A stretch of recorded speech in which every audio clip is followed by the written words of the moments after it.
सुबह की धुंध में गोरखपुर जंक्शन पर खड़ा अभिषेक दिल्ली जाने वाली ट्रेन को देख रहा था, जबकि जिम्मेदारियों का बोझ उसकी थकी आंखों में साफ दिखाई दे रहा था।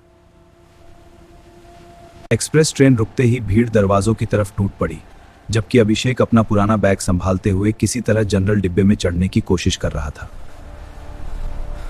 भीड़ भरे डिब्बे में टिकट चेकिंग शुरू होते ही अभिषेक की धड़कनें तेज हो गईं, क्योंकि सख्त स्वभाव वाली टीटी स्नेहा चौहान धीरे धीरे उसकी सीट की तरफ बढ़ रही थी।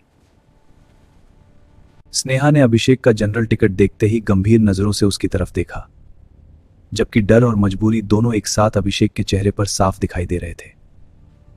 जेब में केवल 420 रुपए होने की बात सुनकर स्नेहा कुछ पल शांत रही, फिर अचानक अभिषेक को बैठने का इशारा करते हुए आगे बढ़ गई। भीड़ कम होने के बाद स्नेहा शांत चेहरे के साथ अभिषेक के पास बैठी, जबकि वर्षों के संघर्ष और अधूरे सपनों की थकान उसकी आंखों में उतर आई थी। अभिषेक, तुम दिल्ली तक जा सकते हो। स्नेहा ने शांत आवाज में अभिषेक को दिल्ली तक जाने देने का फैसला सुनाया, जबकि पहली बार उसकी आंखों में डर के बजाय उम्मीद चमकती दिखाई देने लगी थी। शाम की नारंगी रोशनी में स्नेहा ने अभिषेक को दिल्ली की कठिन सच्चाइयों से सावधान किया, जबकि उम्मीद और चिंता दोनों उसके शांत चेहरे पर दिखाई दे रहे थे। अगले स्टेशन पर आरपीएफ जवानों के डिब्बे में चढ़ते ही अभिषेक घबरा गया, क्योंकि उसकी अधूरी टिकट अब उसके दिल्ली पहुंचने के सपने को रोक सकती थी। आरपीएफ जवान अभिषेक को उतारने ही वाले थे, तभी स्नेहा उसके सामने खड़ी हो गई और पहली बार किसी यात्री के लिए नियमों के खिलाफ जाने का फैसला लिया। पूरे डिब्बे के सामने स्नेहा ने अभिषेक की जिम्मेदारी लेते हुए इंसानियत को नियमों से ऊपर रखा, जबकि उसकी आवाज में अजीब आत्मविश्वास और करुणा दोनों महसूस हो रहे थे। आरपीएफ जवानों के जाने के बाद स्नेहा खिड़की के बाहर अंधेरे को देखते हुए अपने पुराने संघर्ष याद करने लगी, जबकि अभिषेक उसे हैरानी से लगातार देख रहा था। सुबह 4 बजे नई दिल्ली स्टेशन की रोशनियां दिखाई देते ही अभिषेक की धड़कनें तेज हो गईं, क्योंकि सपनों और संघर्षों का असली सफर अब शुरू होने वाला था। नई दिल्ली स्टेशन पहुंचने से पहले स्नेहा ने अभिषेक की हथेली पर अपना नंबर रखा, जबकि भीड़ के बीच एक अनजान भरोसा दोनों की जिंदगी बदलने वाला था।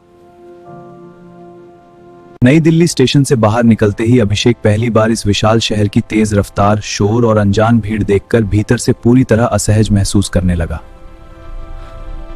पहाड़गंज की छोटी सी लॉज में बैठा अभिषेक लगातार स्नेहा की बातें याद कर रहा था, जबकि दिल्ली की अनजान रात उसके भीतर बेचैनी बढ़ा रही थी। दिन में छोटे काम और रात भर पढ़ाई करते हुए अभिषेक धीरे धीरे खुद को बदल रहा था, जबकि संघर्षों के बीच स्नेहा का भरोसा उसे लगातार आगे बढ़ा रहा था। कई दिनों की जद्दोजहद के बाद अभिषेक ने आखिर स्नेहा को पहला संदेश भेजा, जबकि उसके छोटे से जवाब ने भीतर बुझती उम्मीद फिर जगा दी। रेलवे ऑफिस में स्नेहा को बिना टिकट यात्री की मदद करने पर चेतावनी दी गई, लेकिन उसकी आंखों में पछतावे के बजाय शांत आत्मविश्वास साफ दिखाई दे रहा था। प्रीलिम्स का रिजल्ट देखते ही अभिषेक की आंखों से आंसू बहने लगे, क्योंकि वर्षों की मेहनत और संघर्ष के बाद पहली बार उसे खुद पर विश्वास हुआ। फाइनल रिजल्ट में अपना नाम देखते ही अभिषेक पूरी तरह टूटकर रो पड़ा, क्योंकि संघर्षों से भरी जिंदगी आखिरकार उसके सबसे बड़े सपने तक पहुंच चुकी थी। यूपीएससी पास करने के बाद अभिषेक ने सबसे पहला फोन स्नेहा को किया, क्योंकि उसकी छोटी सी मदद ने ही इस संघर्ष को मंजिल तक पहुंचाया था। कई महीनों बाद दिल्ली के छोटे कैफे में दोबारा मिलते समय अभिषेक अब बदला हुआ इंसान था, जबकि स्नेहा की आंखों में गर्व और सुकून दोनों दिखाई दे रहे थे।